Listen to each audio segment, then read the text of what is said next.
I'd like to call a meeting to order. For those who care to, please stand for an opening prayer and a pledge of the flag. Brenda, if you would do the opening prayer.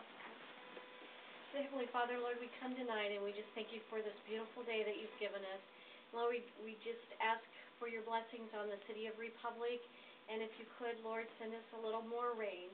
We appreciate everything that you do for us, and be with us tonight and the council as they make these decisions. And again, Lord, we just ask your blessings upon the city and this council meeting. In his name I pray, amen.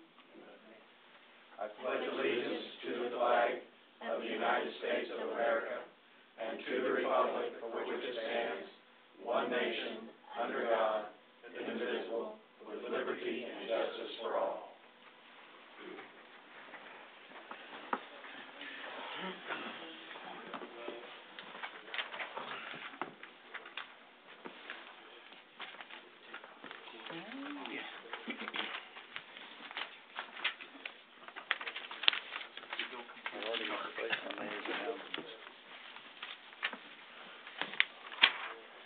Okay, under Mayor's announcements, we do have a birthday boy that passed from July 24th, Marty would like to wish you a happy birthday. Thank you, sir. Turned 25. Congratulations. The anniversary of it. Employee swim night is Tuesday, August 21st, 6 to 8 p.m. The Employee Event Committee would like to invite City Council members to be judges for the dessert contest. And please let Brenda know if you would like to be a judge. Jerry Poole said yes. I usually do. Yep, and I do too. Thought about trying the Huna this year, you know. All fantasy that.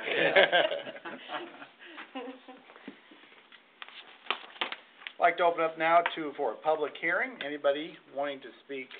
No, that's not right yet. Public hearing. Yes, public hearing. Yeah, we'll let Jared speak first. This bill will annex approximately 1/2 mile of South Farm Road 97 located near the former Brookline area, adjacent to what you probably recognize as the Eclipse Event Center, PDD. Anyone wishing to speak, any citizen wishing to speak in favor of this public hearing, please step forward and give us your best 3 minutes. Anyone opposed to this public hearing? Step forward.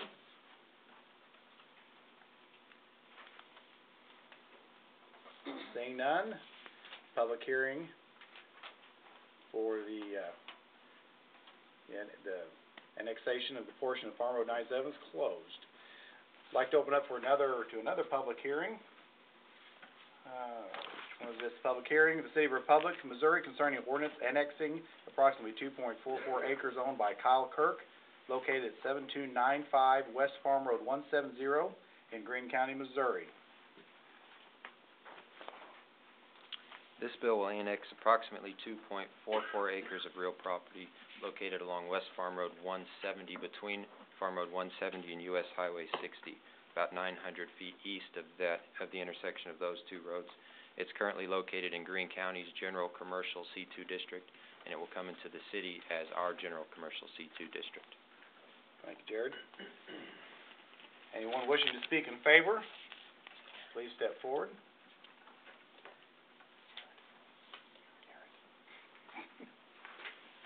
Seeing none, anyone opposed, please step forward, give us your best 3 minutes. Seeing none, public hearing is closed. I'd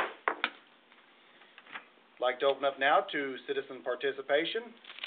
Anyone wishing to speak about anything not on the agenda, please step forward. And we do have Levon Ezel. Would you like to step up?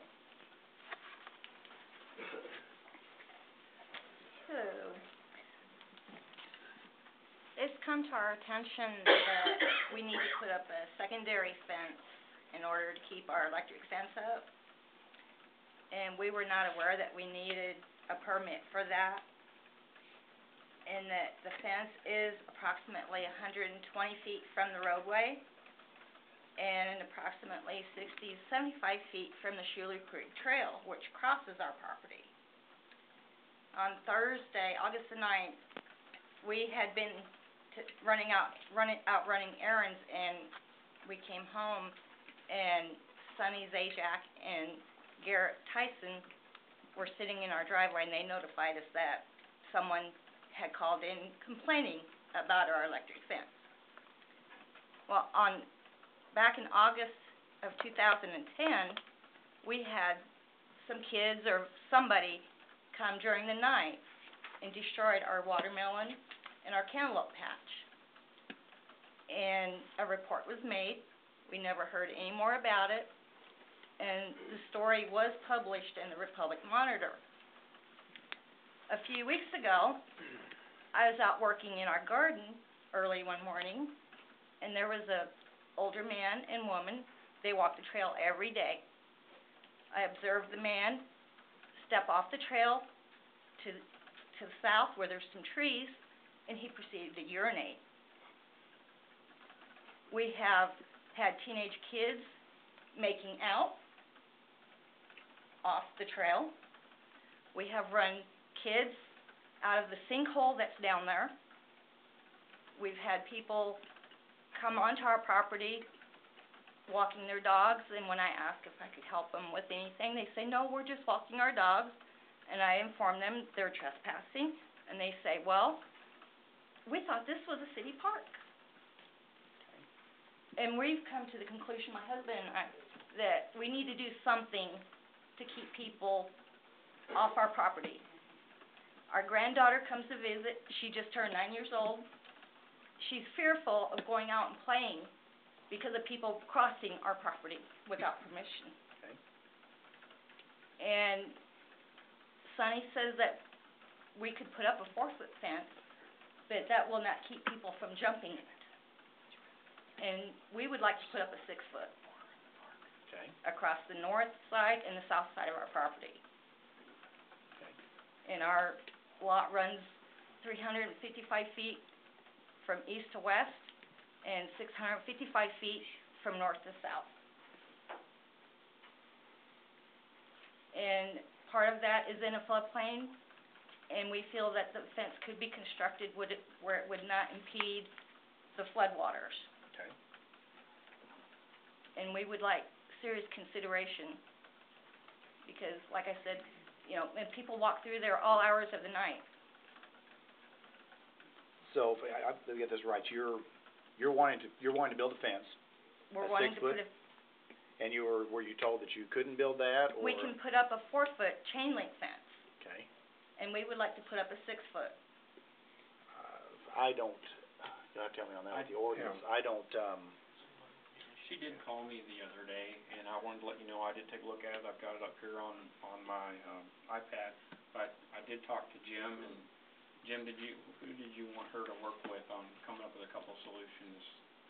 And we'll have to sit down and figure out, our codes are pretty specific on what can and cannot be done, and in your particular case, you know, you're surrounded, and your property also is all residentially zoned property, so it does, you know, limit things like electric fences and barbed wire and razor wire. As long as there's a secondary, we can keep that. As long as you have the secondary fence, and, you know, there may be an option of either working through the Board of Adjustments or something along the lines, but before we come up with an exact answer tonight, let us look into it. I did get a copy of your map, I looked Jeff at it had today. said that you would stop by, so, looking at your situation, it is unique with the trail going through the back side of your property, and we know that there's been problems in that area before on your property in particular, that we'll have to sit down, and see what's available and what we can and cannot try to work out with you.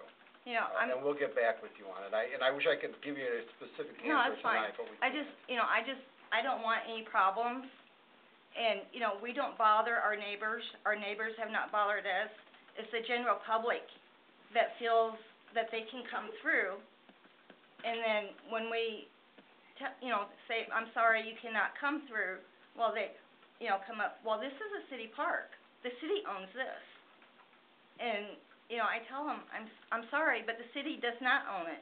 the only portion that the city has is the trail. And there is signage that states, please stay on the trail. And I it's pretty agree. bad when I'm out working in the garden and I look up and there's a man standing down there urinating. And like I said, I wish I had the exact, here's what you can and cannot do, but we really need to, I don't know where exactly the floodway and the floodplain are But in I think particular, I think the fence could be constructed, because the water up where we're wanting to put the fence, I think it only gets just a few inches deep, because it spreads out. But I think we could elevate the bottom portion of it to where it would not impede. Right, and that would be important in the floodway, and that's where we have a floodway director. Seth is our, person that handles the floodways and floodplains, and he would need to take a look at it and advise us if that's the case where we can't impede the water and you gotta move it up a foot or 6 inches or whatever the case may be. We'll sit down and take a look at it and call you, and then more than likely have you come in and we can talk to you about it. We just like for people to stay off our property, simply because of the lawsuit society that we live in. If someone falls and breaks a leg, they're gonna come after me. Yeah, they come all the way down here. Thank you for your consideration. Okay, thank you very much. Okay. Yeah, they come all the way down. 1820 East Heights. Thank you. Fence right down at the edge. Anybody else wanting to speak on anything not on the agenda? Trail way up into their yard. Seeing none, citizen participation is closed. 1820. Moving on to the consent agenda, I need a motion and a second to approve the consent agenda. Motion. Second.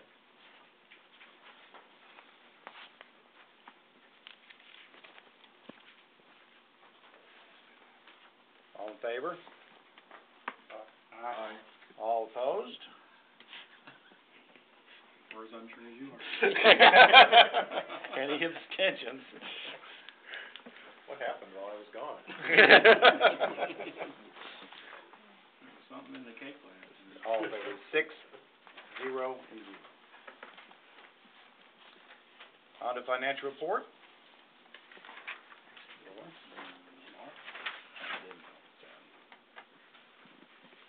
Good Good evening. evening. What you have tonight is the financial statements as of the end of June. So actually for the first 7 months of the year, we are still, we're still holding our own, of course. Like I said last time, our revenues are going to be behind by a couple of months. Our expenditures are up to date, unfortunately. So by the end of the year, we will get caught up. I just wanted to point out that, we have the 58% of the year has passed now, and if you want to look to see how each of the departments or funds are doing, expenditure-wise or revenue-wise, I just want to point out that in the right-hand column of the financial statements, where the totals are for each of the departments, there will be a percentage, and so you can kind of gauge to see how each one is running comparatively to the 7 months of the year that has passed. And so that would be a good measure. Our unrestricted cash balances, you can see where some funds are doing better than others, but I expect that we will rebound from that once we start seeing more of the revenues coming in at the end of the year. So, because the ones that are falling behind are the ones that are more prone to having the makeup of those taxes and property taxes, sales taxes, franchise fees that we will see coming in at the end of the year and catching us up. Thank you. Sure. And now I'm having trouble finding it. Under capital improvements, there was a charge for the month of July, because it was just a month to date and year to date, of over $104,000 rolling stock. What was that for? Okay, and that was on what page? Yeah, that's what I was trying to find. I believe those will be the police vehicles. I think those were the 3 police vehicles that we just took possession of. Let's turn to the police department and I thought it see. was 29 something. We had You're- actually you're right. ordered three, police vehicles a number of months back. It seems like forever ago, but I believe that's probably a month. It is, it's It was just an that, unbudgeted amount, whatever it was, that's what really. really through, yes, and that was the one that we were gonna look at mid-year to see how things were going, and so that was, even though the police vehicles were ordered several months ago, we knew that they would be coming in after mid-year, and, and what you're not seeing there, of course, is that There was insurance, I think. we had a loss of vehicle that was paid by insurance, Police department. and that was the purchase of the three vehicles to make up for that lost vehicle, so.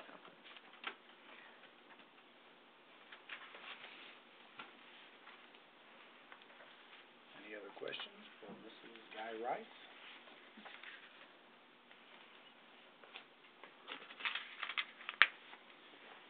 Need a motion and second to approve the financial report.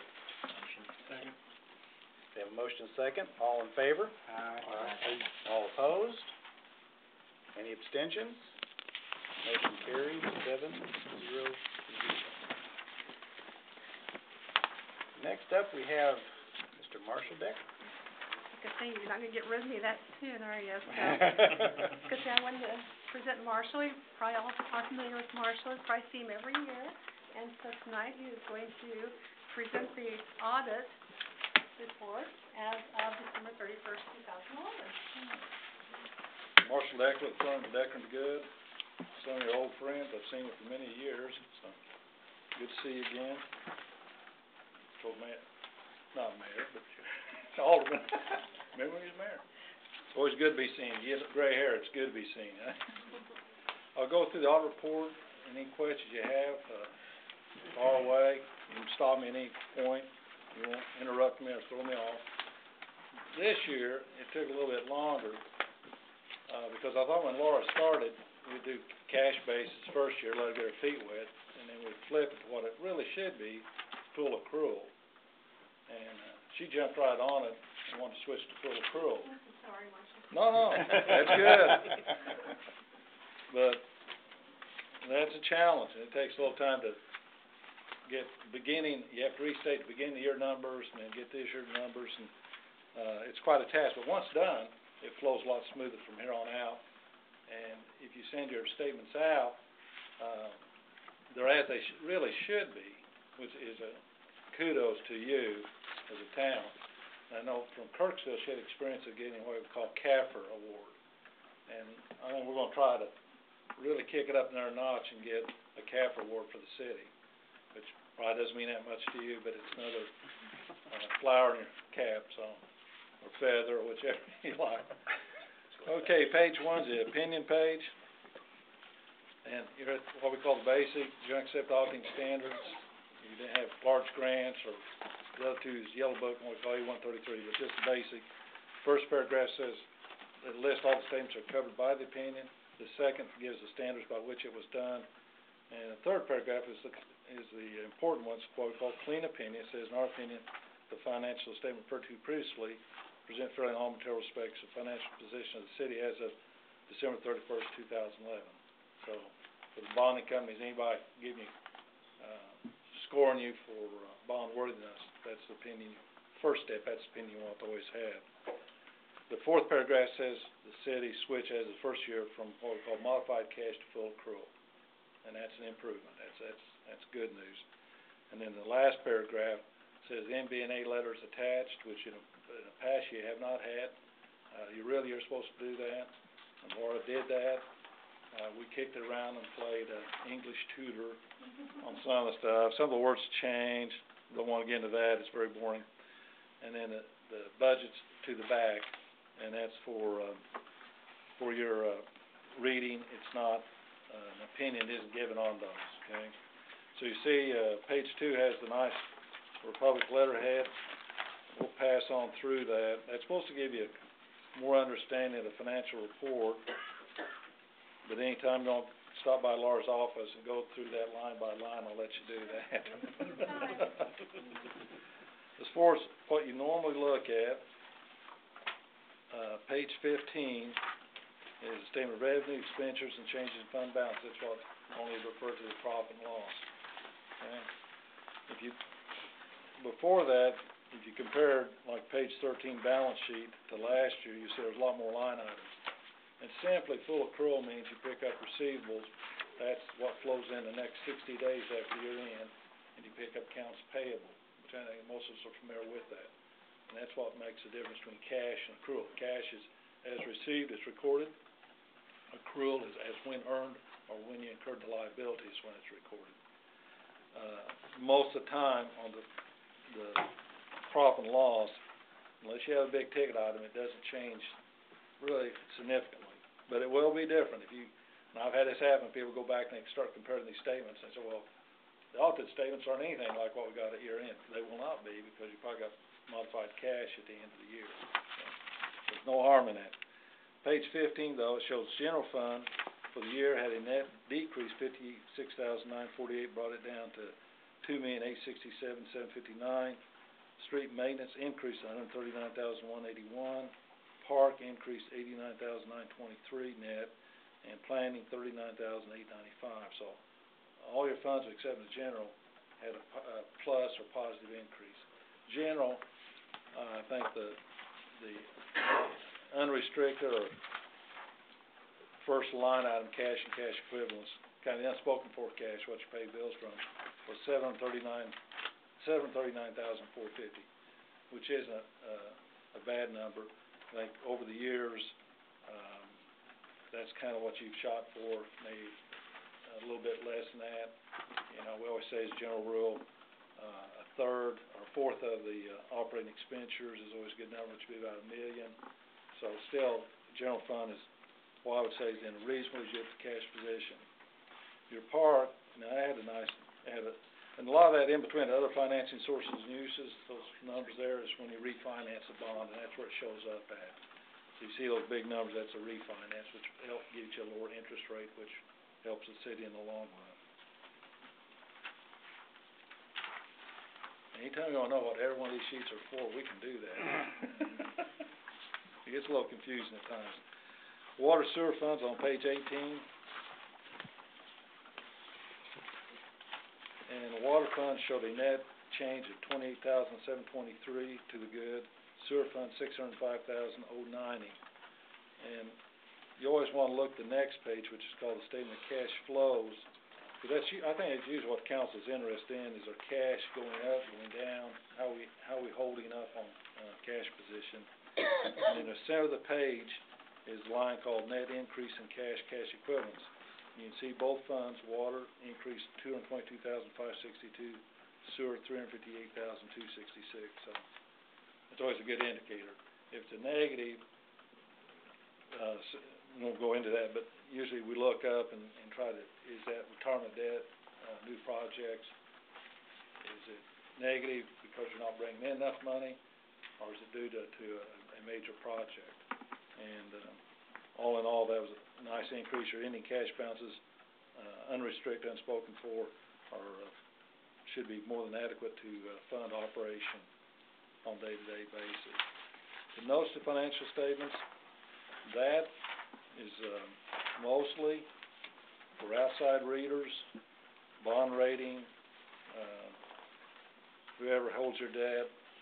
If they have questions, in theory, they can read those notes and answer 99% of the questions. Occasionally, we do get phone calls from UMB Bank, whoever the bond agents is, and might ask some more detailed questions, but not too often.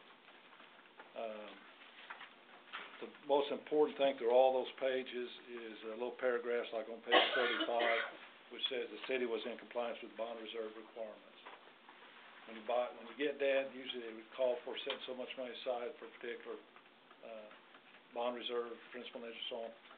And you always want to make sure that you met those requirements, and you did. So no negative there. And then page 42, note K, explains, if you look at the last audit, those were the numbers you had last time, and all the changes were made to get to the new numbers and change them from cash to accrual. So that takes at least 5 minutes to figure out. That takes a little, go through that. That is what she handed. She handed me that job to figure that one out. So, gee whiz, you did so good. You should have gotten that one. The general fund, the debt or the expenditures to budget was a little bit off, but given the volume, it wasn't what we call anything material deficiency. But and most time that is not unusual with all the changes to have be a little bit off. But otherwise, everything looked pretty good.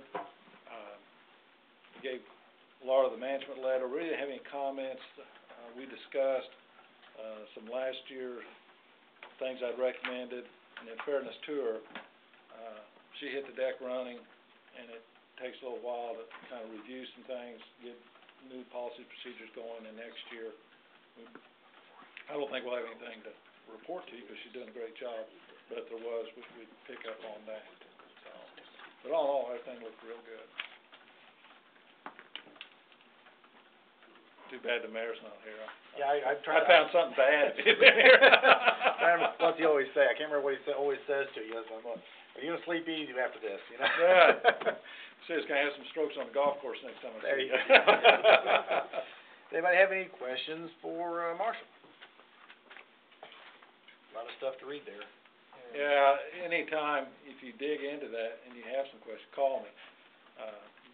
It takes a long time to put this report together, and I do not expect you to be able to thumb through there and come up with any questions you'd like to express in public. But anytime, I'm always glad to answer questions. And that's why I did want to make sure that everybody, you get this tonight, and you don't have obviously even a minute to take a look at it. So glance through there, check in with Laura first. You can call Marshall directly if you want, but if it's specific financial question, Laura would be able to answer any of those questions that you would have. But I just want to reiterate what Marshall had said. I mean, Laura's come here, changed things dramatically to the good, and it's taken us to the accrual system, gotten us off of the old-fashioned, modified cash system. All the things that you'll see in these reports, and going for the CAFR and you see the MD&A letters that are in there. These are things that we really, any city should be striving for. And, no fault for what we've done in the past, because we've been a smaller city and everybody goes through this transition, but we are now getting to the point where these are things that we're striving to achieve, and Laura's done a remarkable job, I can tell you, in getting this. Yeah, I question her sanity, but it was good. Well, we do that too every once in a while, but this is very good. But all of this affects our bond ratings. That's something that we've done in the last couple of years. We've gone out and got a bond rating for the city. They'll look at this information and be able, as Marshall said, depend a lot on what they'll see in this report, and use that on their annual review of the city. When we look at this and see our reserves, as Marshall pointed out, in water and sewer, that helps us, guide us to know the decisions that we've made, council's made about the water and sewer rates. Are we on the right track to keep the city moving in the right direction to make sure we're protecting our infrastructure and doing what's right for the citizens? So, it just deserves to be said. Yeah, they really, there's a lot of, somebody asked me today, said, when you started accounting versus today, what's the difference? Over many years, more than you're old. I said when I first started, what you hadn't even known was about that thick. I said, if you look on the corner of my desk, it's books stacked about that high. So it's a little it is complicated. But what the change has been made, you don't necessarily will see that, but it's a pat on the back. It's an attaboy for City Republic. You look a whole lot better to bonding agency, because when they see MD&A letters, certain things are in here, they have more favorable impression of the City of Republic. And that's good. That's good they do. Anything else for Marshall? I don't think it's the city. It's all right over there, and we do appreciate the work. So, next time you and the mayor go golfing, they'll give you some strokes, okay? I can't help you, Marshall. I'm sorry. Thank you very much. Okay, thank you. And while Marshall is here, we do have a resolution We've placed it directly below where Marshall's report was. Sometimes you'd see it later in the agenda, but since Marshall's still here, and we could pass a resolution accepting the audit. Okay. Resolution number 12R-38, a resolution of the City Council of the City of Republic, Missouri, approving the audit report for the fiscal year ended December 31st, 2011. I need a motion to approve resolution 12R-38. Motion. Second. Any discussion? Discussion? That is roll call vote? No. Okay, all in favor? Aye. All opposed? Any abstentions? Motion carries 7-0-0. Thank you again. Thank you.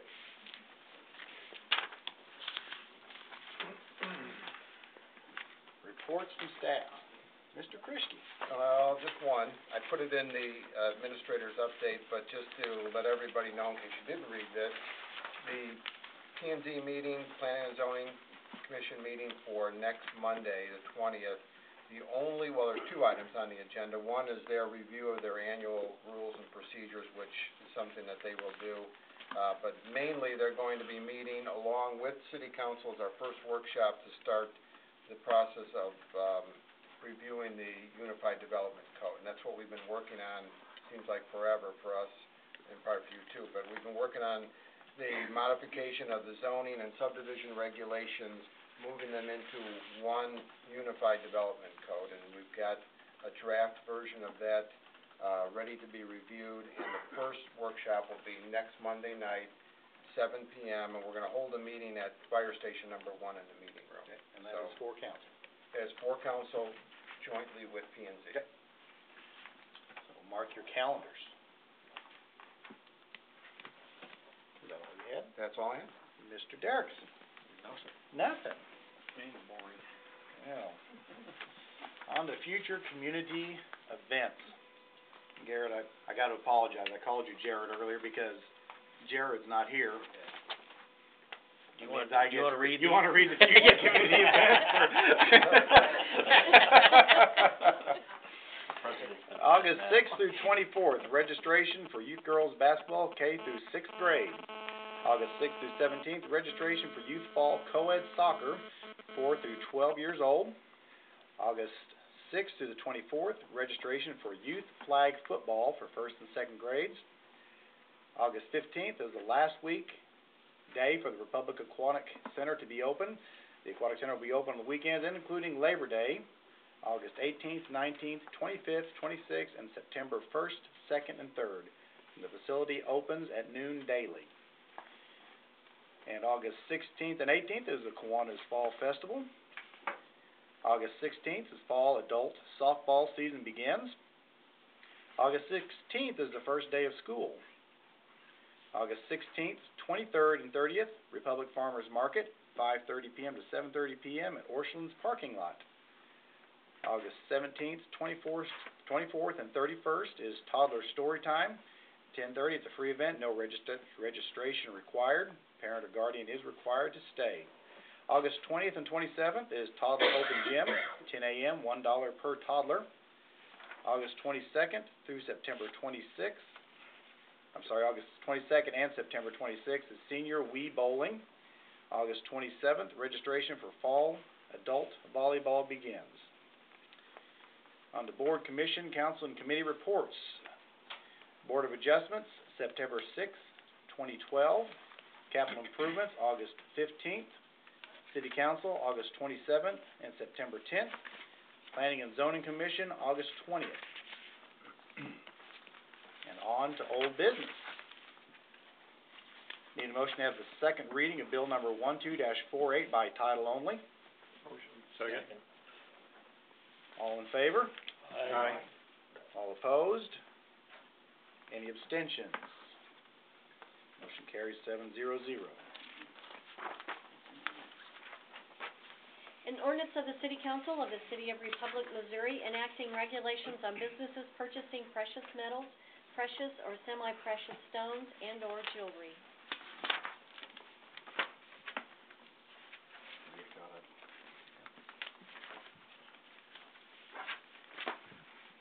I need that one to vote now.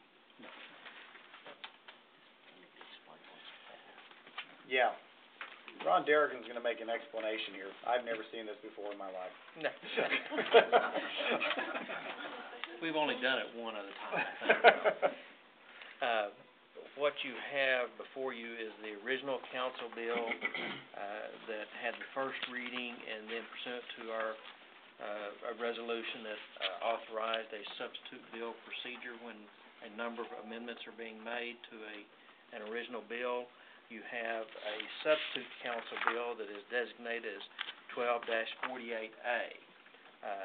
Council, in making the motion for final passage, can choose to make a motion to adopt the original bill 12-48, or can make a motion to adopt bill 1248A, and if it passes, then that will become 1248. And I'll turn it over to Brenda to explain why we have those two bills. Okay. After speaking with the detective over at the police department, he wanted us to put language in there that would require the business to enter this information into the computer, the database that's called Leads, and Mark can probably give a little bit more information on that. So what we did was Springfield has that in their ordinance, and so what we did was we looked at their language, and so that language was added in so that we have those same provisions and requirements then of the company, and you'll see those in the highlighted yellow part there of substitute A.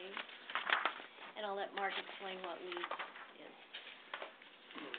Leads Online is a software program that's pretty much used nationally for pawn shops, secondhand dealers, or precious metal dealers.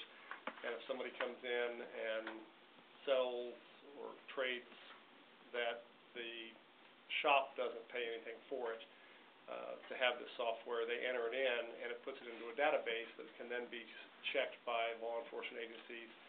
And so we can go to find out if, say, Charles Brashears has recently pawned a 1982 Datsun 280Z, and all of a sudden it pops up, and we've got, we can look at it, and it will have information about the serial numbers or other things that are identifiable about that to help us in our investigation. This is something that's an asset, because a lot of times people will steal things in one community and either sell them or trade them in another community, and so this makes us more, what's that word we're always looking for? Transparent.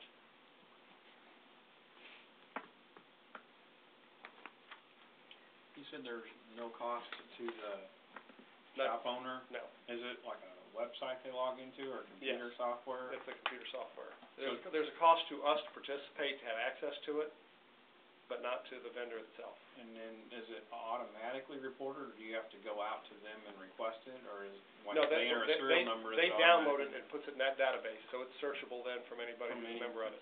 And they can probably, if they have a serial number they're looking for, it probably flags it then if it shows up somewhere. That is my understanding of how that works. Okay. Kind of a question, actually, some of my questions already got answered because I missed some of the yellow highlighting. But down here in the yellow highlighting, every person or business required to keep permanent records under this section shall keep them for a period of at least 2 years. Back up here in the general description, it says no business shall refuse to deliver such documents and information to law enforcement officer making requests for such, yada, yada, yada, within 1 year. What's the point of keeping it for 2 years if you only have to turn it over in the first year? Frequently and I'm having to make some suppositions on this. Frequently we may run into an occasion where they're going to provide it to us within that time period, but if we start looking into somebody, and I can only go back and give an example of a case that I worked on, a person who was going into people's homes to perform service, and it wasn't until I finally got him as a suspect that we then were able to go back and look at his pawn activity for the prior couple of years. We solved lots of crimes, but we didn't know, for a couple of years he'd been committing these crimes. So this gives us the ability to go back farther to investigate, but they don't have to keep those records updated online. Yeah, I'm not questioning the 2 years. Actually, I guess what I'm questioning is why is it only unlawful to refuse for the first year, but not to refuse the second year? I would defer to, We can change it to 2 years. I mean, it seems kinda silly to say keep the records for 2 years, but you can tell us we can't see them after the first. I think those would need to match too. I didn't know if it had something to do with the records law or something, that maybe subpoenable after that point in time or something. I wasn't. Not that I'm aware of. Can I have clarification on 1248 and 1248A? I'm not sure I understand that. Did you say there were two different? One is the original bill, 1248, and under a resolution that allows us to do a substitute bill, rather than having a council member sit here and read all this stuff in yellow, amending this, we can do a substitute bill and designate it as 1248A, and then when council makes the motion to finally approve a version of this, you can either make the motion to approve the original version, or you can make the motion to approve the substitute bill, and it becomes the bill that is the one that's passed. It substitutes making 100 amendments, basically. Yeah. Or having to have Ron redevelop it. So he decided to do the 48A. And Brenda gets a lot of credit for this by utilizing this one at Springfield, which is the largest area of these types of shops in probably southwest Missouri. It doesn't make us out of sync with them, so that people would decide to come over here to dispose of things they shouldn't, or it wouldn't deter them from coming here to one of our businesses to help our businesses, because we would be more stringent in our requirements than, say, Springfield would be. So it keeps us on a level playing field with all the other businesses. Gary. Go ahead, Gary. If this passes, does the city notify the pawn shops and so forth that this has passed and they will be required to start keeping these records? The pawn shops are already keeping these records. This is for new businesses that would come into town and start doing this, that are not covered under the pawn shop statutes. Right. Currently, this is just jewelry yeah, or this is precious just metals. precious only. metals, gold. The companies that come in and they'll buy like your gold and silver and jewelry from you. And currently we do. But they will be made aware of it when they get their license. Yes, and the gentleman that had called and inquired if we had any, I will be calling him tomorrow if this passes tonight and getting him a copy of it. Okay. Councilmember Clinkenbeard, you had a question? I was gonna, probably negated by the fact that I don't think we have any now, but if there are any in place, do they have to go back and enter We don't have previous any. data? We don't have any in place at this point where we're at. Yeah, that will. That would be another situation if there were any in place. Are we able to make the motion and the amendment of the 2-year at the top as one motion, or do we need to amend the? Actually, as I go back and I reread, I think that the discrepancy was actually between 48 and 48A. I misread. So, withdraw my question. So we withdraw the, wanted to know if you can do a motion, all right. I was wondering, 'cause I was looking. Well, 48 had the 1-year stipulation, and 48A had a 2-year stipulation, but they didn't quite say the same thing. Very good. Any other questions or any more discussion? So if we got something to sell, we need to do it. Now. Yeah. I mean, like in the next few seconds. You're asking for a recess?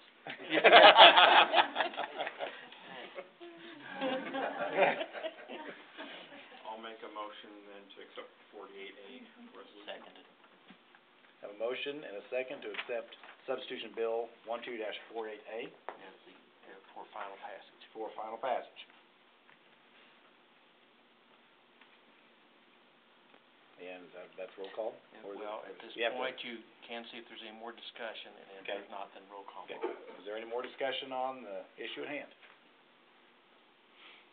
Roll call vote. Councilmember Poole? Aye. Councilmember Casagran? Aye. Councilmember Harder? Aye. Councilmember Brashears? Aye. Councilmember Groom. Aye. Councilmember Wilson. Aye. Councilmember Clinkenbeard. Aye. Motion carries 7-0. Need a motion to have the second reading of bill number 12-49 by title, no, that's not right. Is that correct? Yep. Yeah, by title only. Motion. Second. All in favor? Aye. All opposed? Any abstentions?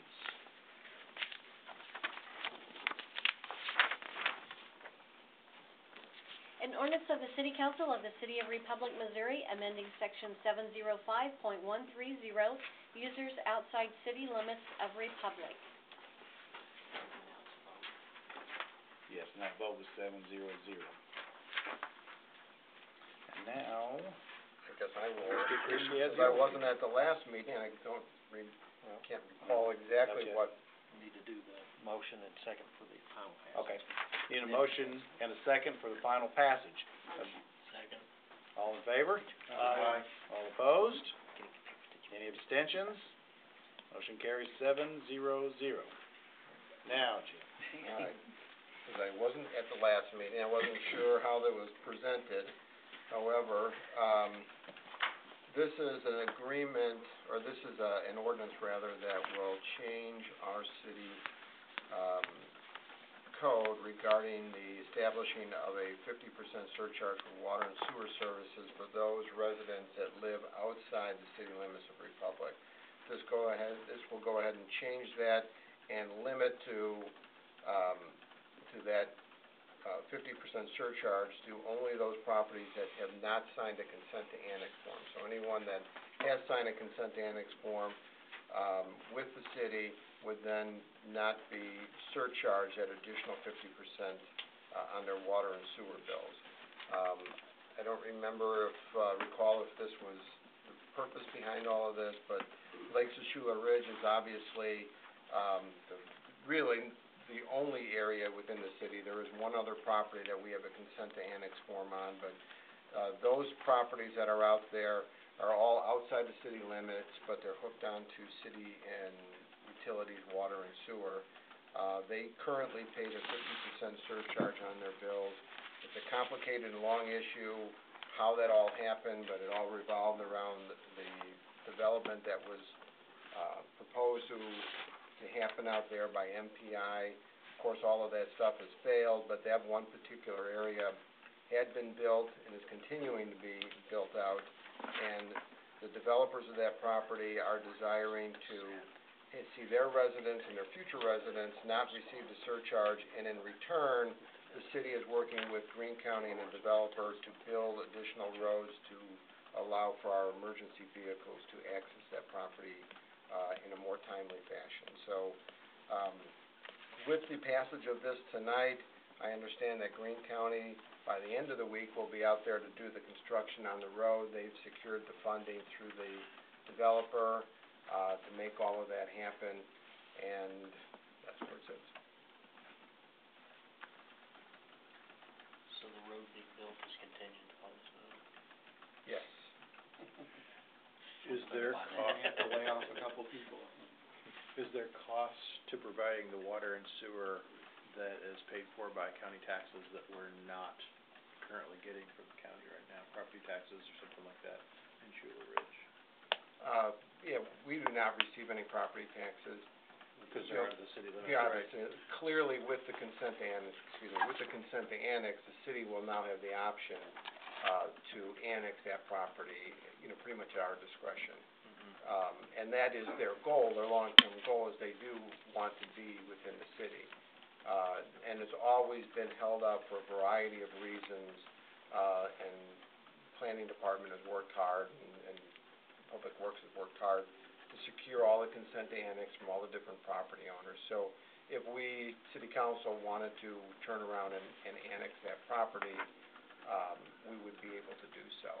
So the water and sewer lines that are going out there right now, have those been compensated for by the extra that it costs to set them out, or the extra that's being charged, the 50% extra? In other words, are we extending services outside of an area that we've collected taxes to to compensate for those services if it extended. Does that I'm make not sense? sure if I'm fully understanding. I think the cost of construction may be what you're asking about, and I Yeah. believe the developer would be taking care of that. Yeah. Developer took care of Yeah, that. so that was all installed through the developer, so there was no expense to the city So the to city's run not that out any service money out here. there. Good. Okay. No, Okay. no. And the additional revenue that we do see, and I don't remember what that exact amount was, I'm guessing right around 40,000 per year. It certainly is a revenue that, you know, been welcomed in the water and sewer accounts. However, it's not something that we're going to miss. It's not something that we factored into for the long term on this water and sewer study, so, And if we we're annex them comfortable. in, then the property tax that we Then the might receive property later tax. would offset that.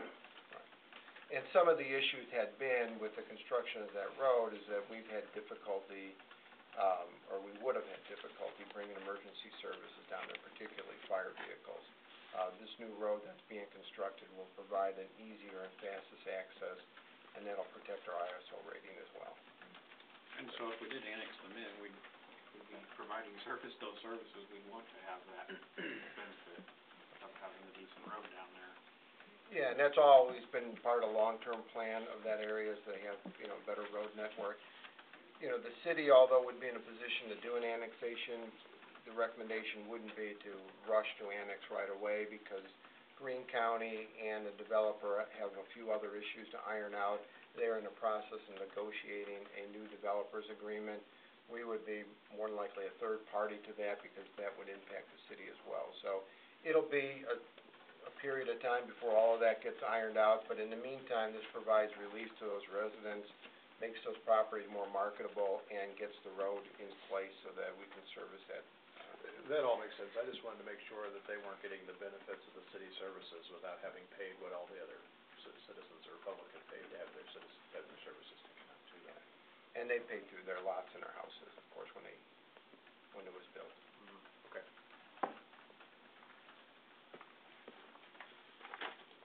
Any other discussions? We do have a motion that needs to be, We need to find out from Laura or somebody what effective date we need to make this for billing purposes.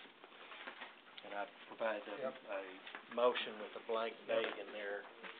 On the consent agreement, will they individually have to sign, or is it just, The consents are already signed. okay? That doesn't have anything to do with the issue. I thought we talked about the other day that we wanted to make this ordinance effective so that we didn't cut off in the middle. Is that right, David? Right, we just wanted to say that for the billing cycle or Beginning the next billing cycle, something like that. the start of the next billing cycle. When would that? Cycle after September 1st or something. Okay, September make it effective date of September 1st works? Yeah.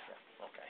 Right. Then we just need a motion to amend it to, I'll make a motion to amend the bill to insert the date of September the 1st, 2012. I've got a motion to make this, ordinance effective as of September 1st, 2012. Have a second? Aye. All in favor? Aye. All opposed? Any abstentions? 7-0-0, motion passes. Well, that was Now we just for have- the amendment. That's for the We am- do for the need to amendment. still do the Yeah. vote, we can still do the Right, roll that was call for the that. amendment. Right, okay. That was for the amendment. Now, is there any other discussions now after the amendment's been made?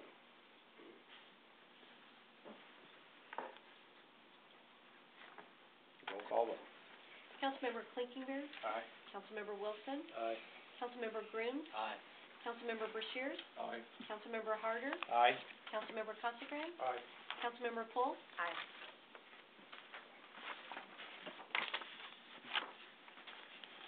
And on to new business.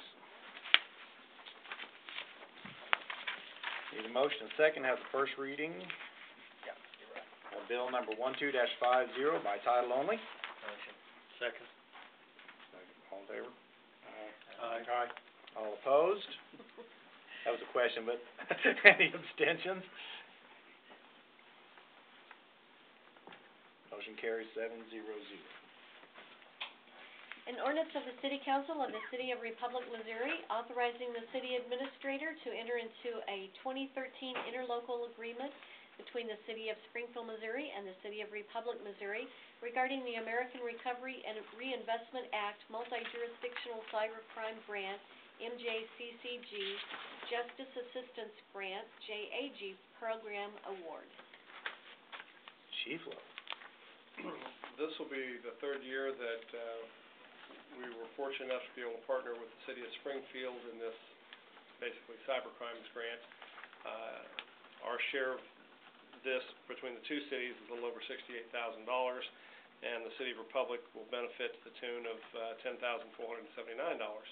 And it's area specific, so what this will allow us to do is pay for some of the technology and equipment and training that we would otherwise not be able to. And then it also provides us with a little over $5,000 for the supplies and the overtime for the investigator to operate this computer software and to conduct the investigations into child pornography and child predators. Thank you. Any questions for Chief Lowe?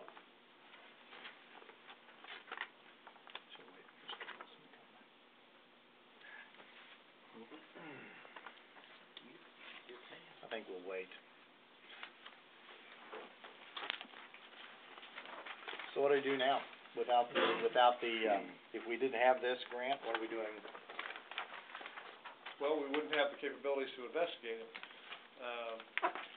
This provided us with quite a bit of the hardware and the computer softwares to allow us to do the, and I'm sure Mr. Clinkenbeard can explain, peer-to-peer communications, which is how they exchange a lot of this information over the computers that I don't really understand. But it also enables us, whenever they've got computers, that we can safely and securely secure the information off those computers in an evidentiary format that will be unable to be tampered with, so we can preserve it for evidence in court, or to send it off for analysis by other people. All right, thank you. This is a first read, so if do you have any questions, please get with Chief Lowe. Thank you, Chief Lowe. Need a motion second to have the first reading of Bill number 12-51 by title only. Motion. Second. All in favor? Aye. All opposed? Any abstentions? Motion carries 7-0. Garrett? Yes. Oh, after Brenda reads, of course. An ordinance of the City Council of the City of Republic, Missouri, annexing a certain portion of South Farm Road 97 in Greene County, Missouri. You were just practicing your name. Just don't call me Ricky Vaughn. I won't. This bill will annex approximately 1/2 acre of right-of-way of South Farm Road 97. As is our custom, we will annex these right-of-ways whenever we have annexed the private property on both sides of that right-of-way. In April, we annexed the property on the west side of this right-of-way, and then in June, we annexed the property on the east side, and so the result is this bill here. Thank you. Any questions for Garrett? Will this road be part of the, widening of this road be part of the Eclipse project? I believe a portion of it will. Narrow at 19 feet. That's right. A portion of it, I believe, will be, yes.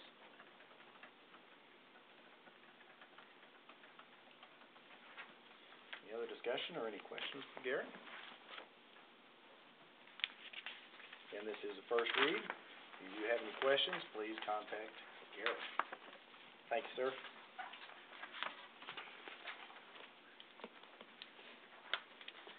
On to other business. There's one more? One more. 52, you're in. Okay, I'm sorry. I'm not on to other business yet. Okay, I need, Just read that same thing again, just. yeah, I need a motion. Yeah. I need a motion and a second to have the first reading of bill number 12-52. Motion. Second. All in favor? Aye. All opposed? Any abstentions? Motion carries 7-0. Welcome back, Garrett. After Brenda reads again. An ordinance of the City Council of the City of Republic, Missouri, annexing approximately 2.44 acres owned by Kyle Kirk, located at 7295 West Farm Road, 170 in Greene County, Missouri. Welcome back again. Thank you. Again, this bill will annex approximately 2.44 acres of property located along West Farm Road 170, which is its only direct access. It will not have access to US Highway 60. The property will come into the city's general commercial C2 district and also into the city's commercial overlay district. The subject property enjoys immediate access to water, sewer, and electric services. However, the natural gas services are approximately 1,000 feet away and will need to be extended to the site for development. The property currently contains no buildings, and all that's left of the former Lanning property are just a few couple statue foundations that remain. Thank you very much. Any questions, discussion? Any idea what the intended purpose is for the property? Yes, Kirk's Customs, which is a auto repair business, yes. Body shop, gotcha. Body shop work done? You do? Okay. Any other questions or discussions for Garrett? Again, this is the first read. If you do have any questions, please contact Garrett. Thank you very much. Thank you.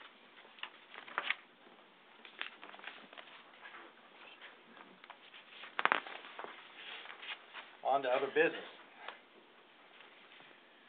Resolution number 12-R-39, a resolution of the City Council of the City of Republic, Missouri, authorizing the execution of an easement to Empire District Electric Company. Vote on that. Motion, I need a motion to second. Motion. Second. And then David Brock. This is an issue related to the excess right-of-way that the city is acquiring from MoDOT. Piece of property is located just outside the Mercy Clinic intersection of Main Street and Highway 60. As was discussed in the agreement we set out with MoDOT, there's a number of existing utilities. The quitclaim deed that the state will provide us has a disclaimer allowing those utilities to remain in place. The utilities also have the option of asking for the purchaser, the city, to grant a specific easement. One of the public utilities down there, Empire Electric, has submitted such a request, and this resolution will authorize the mayor or mayor pro tem to execute the easement that Empire has presented. It's not a very large easement, will not impact the intended use of the property that the city's going to acquire down there. Just a bit of housekeeping that part and parcel of the whole project. Is this where our sign's going? Yes.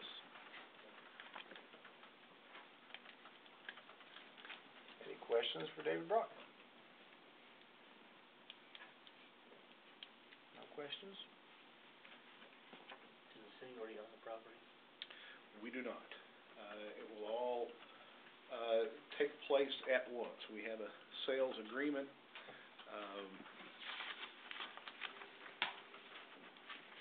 I was just questioning how you can grant an easement on a piece of property like that. Yeah, the state has asked us to execute this and return it to them. Becomes a matter of the order of filing. As long as they don't get it out of order when they file it, they'll be okay. As long as they file it in the correct order, we're Yep. okay. Doesn't matter on this. Anyway. Empire Electric's not gonna tamper with our sign, are they? No. They're providing the leg to it, aren't they? Isn't that their donation, the power out to the sign? So if they're donating something, they're just asking for an easement back.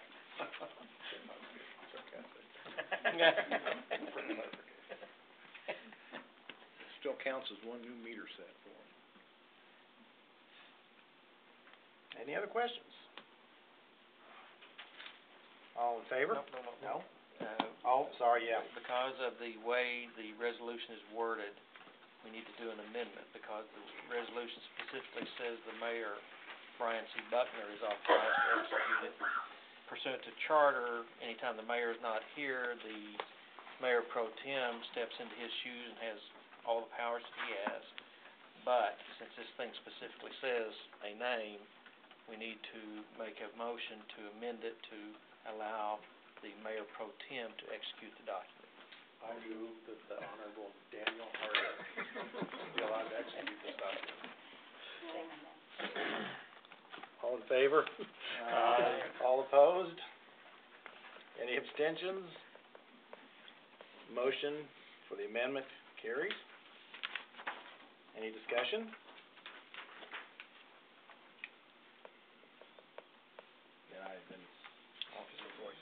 Okay, all in favor? Aye. All opposed? Any abstentions? I'll abstain. Motion carries 6-0-1. A motion to read resolution number 12-R-40.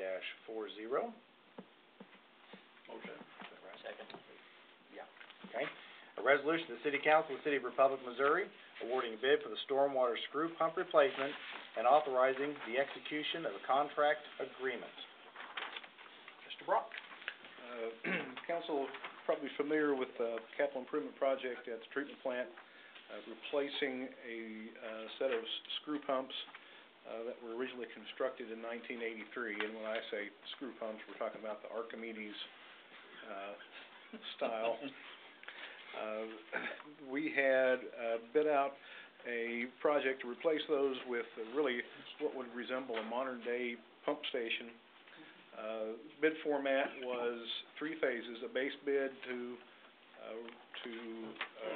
demolish the existing screw pumps, build a new pumping station, an additive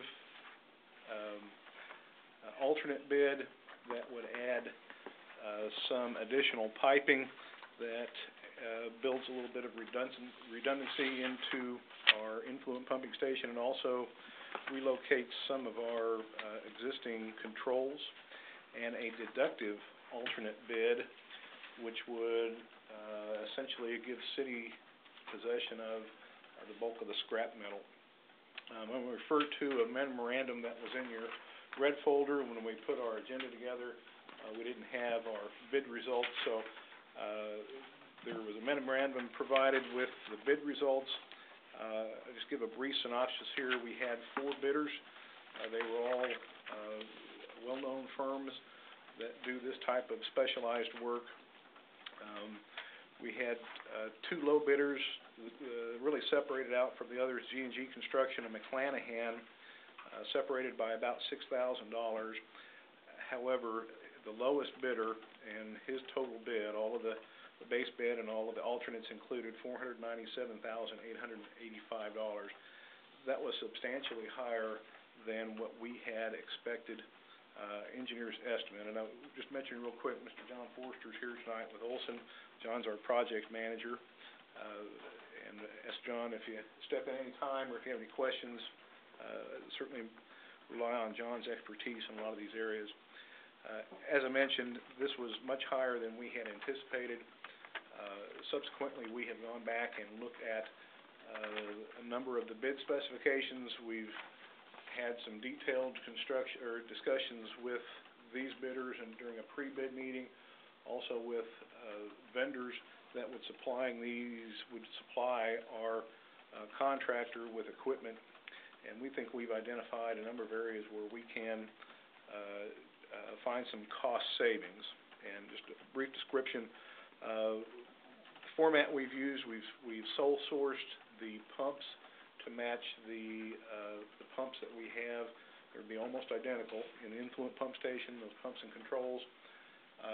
We did not get a good positive response in what the vendor indicated a number of months ago that the price the contractor would be versus the price that he passed on to those contractors.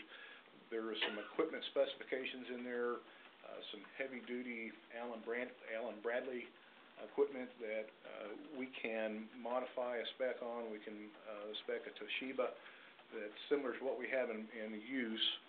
Not a big change in quality, but we think a big change in price. We think we can also change the format, where if we're gonna sole source, these primary components, that we can negotiate a price with them that matches, a reasonable price and just declare that in the bid format. Contractor, this is the price for pumps and controls. That way we have a certainty as to what, those pieces of equipment are gonna cost. We've also identified in the piping a number of locations where we can reduce pipe size without, making a substantial change in the performance of those pumps. We're talking about, some 12, 16, 18-inch, diameter pipes. Those valves will run several $1,000s. So, another area that we can shave some costs off. We also, in our discussions, pre-bid meeting and so on, we found a couple areas where, we can eliminate some uncertainties that, electricians primarily may have had in what they were going to ask to be, doing out there, and they probably, added a little padding in there to make sure they had themselves covered. So we can, respond on a couple of those areas. At any rate, our staff recommendation would be then to, essentially defeat the resolution that was presented to council, direct staff to revamp those project specifications. We'll also include any other, cost-saving measures that we find in the interim, and send the project out to bid as quickly as we can. Timing is an issue. The primary failure out there, the interior vanes on those screw pumps are rusting away as we speak, and so this is something that we need to move as quickly as we can on to get the project completed. How much difference in the price do you anticipate getting with those changes? We think $60,000 in changing the variable frequency drive from the Allen Bradley to a Toshiba. $10,000 or $12,000 on the piping and valves.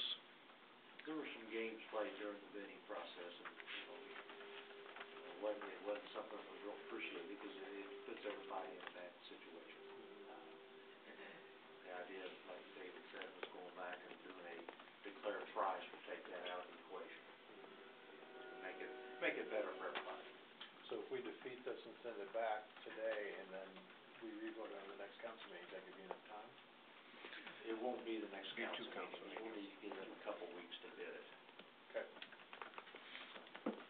I would say we possibly could bring it back in a month and a half at the most, probably. We try to shoot for a month. You think that you just listed 72,000 out of 250 difference, do you foresee getting back down close to this 250 that was the original target? And Shane, let me mention that the 250 is I guess we would call that an antiquated number. That was what we plugged in, not quite a year ago, but during the budget discussions. And, over the winter and spring, when we finished up the, specifications, we really, realized we didn't understand the full depth of what we needed to do out there to do the project right at $250,000. So, mention made there that, we're gonna look at financing for this, and, depending on how this plays out, may require, if we decide to pay cash out of hand, may require a budget amendment to do so. But then again, there's always option on the financing side. Kind of, as we went through it, it kept opening up Pandora's box. One thing led to another, and close that box. Hard, we wanted to close it, yes. And there was an opportunity to, add some additional redundancies to what we currently have out there. So what started out as just a simple get rid of the screw pumps and make something work, once we started to investigate, we saw that we were able to make some other improvements that would help the plant in the future as well. So, and that 250 was just a placekeeper, not realizing where this would end after we got into the engineering. Well, and one of the things that was increased beyond that initial was that instead of putting the variable frequency drives out there by themselves out in the sun, the city wanted to go ahead and build a little electrical building to house them in, and then, that way you could put just, basically air conditioning in the building versus a specialized air conditioner that would be required on the VFD. Long term, it'll be cheaper. It will use more electric than that.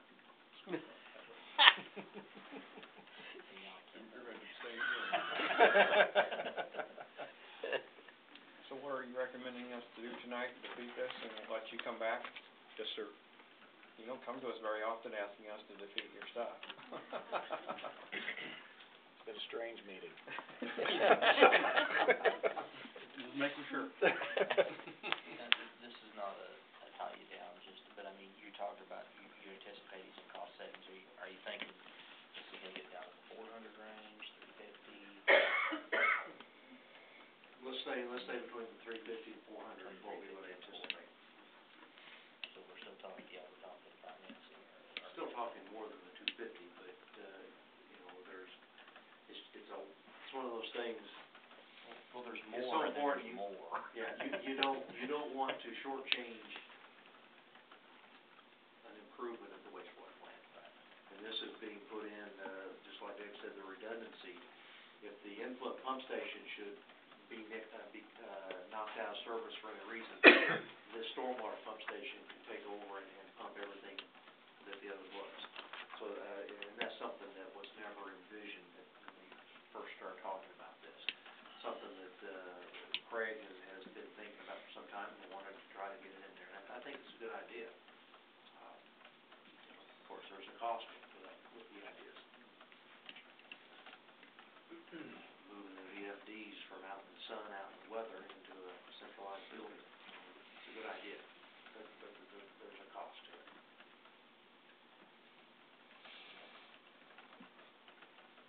Any other questions for David or John? Nothing? All in favor? Before, Oh, yeah, the motion right now, just so we all don't, everyone doesn't vote the wrong way, the motion is to approve this resolution. So, in essence, if council would agree to, with their no vote, would also agree to direct staff to go back to bid, with the revisions as been discussed. Do you need a motion for that, to redirect staff? No, I think that's just goes I think without it's saying, understood. but yeah, just a no vote will include, I just wanna make sure everyone knows that will include directing staff to go back out and rebid this. that's quite all right. You have anything else? No. Ron, do you have anything? No.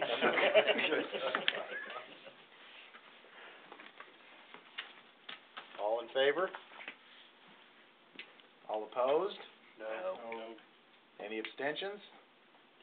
Motion fails, 0-7-0. Wow. Nobody can say that. Down to the point. And thanks to Ron and Jim, we have no executive session items tonight, so I need a motion and a second to adjourn the meeting. Motion. Second. All in favor? Aye. All opposed? Any abstentions? Good, roll call. Motion carries 7-0-0. Thank you very much.